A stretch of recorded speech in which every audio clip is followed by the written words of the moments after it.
আপনি সারাদিন যদি ঘরের মধ্যে না খায়া পড়ে থাকেন, সমাজের কোনো একটা লোক আইসে আপনাকে জিজ্ঞাসা করবে না, 10 টাকা দিয়া বলবে না যে যাও খাওয়া দাওয়া করে আসো। যদি আপনি বিপদে পড়েন, সমাজের কোনো একটা লোককে আপনি পাশে পাবেন না, আরও চেষ্টা করবে কিভাবে আপনাকে ক্ষতি করা যায়। আর যদি আপনি গরিব হয়ে থাকেন, সবসময় আপনাকে মাইনাসে রাখবে, অবহেলার চোখে দেখবে। আপনি ভালো কাজ করলেও আপনাকে সমালোচনা করবে, খারাপ কাজ করলেও আপনাকে নিয়ে সমালোচনা করবে।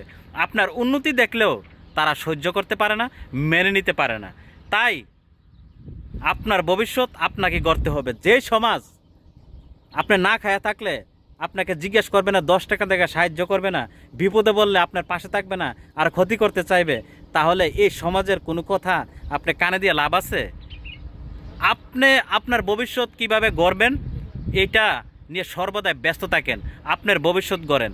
কারণ বর্তমান সমাজে আপনি যদি প্রতিষ্ঠিত হতে পারেন, অতীতে কি ছিলেন এটা কেউ দেখবে না, এটা নিয়ে কোনো দিন সমালোচনা করবে না, বর্তমানটা নিয়েই ভাববে।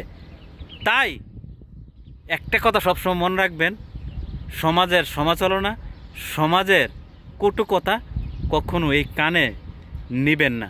আপনার গতিতে আপনি এগিয়ে চলুন, আপনার লক্ষ্যে আপনি কিভাবে পৌঁছবেন, আপনি নিজেকে কিভাবে প্রতিষ্ঠিত করবেন সেটা নিয়ে সর্বদাই ভাবেন। ওই সমাজের কথা নিয়ে যদি আপনি ভাবেন, সমাজের সমালোচনা নিয়ে যদি আপনি এগোতে চান, তাহলে কখনো আপনি লক্ষ্যে পৌঁছতে পারবেন না, আপনি জীবনে কোনোদিন সফলতা অর্জন করতে পারবেন না। এই কথাটা মনে রাখবেন।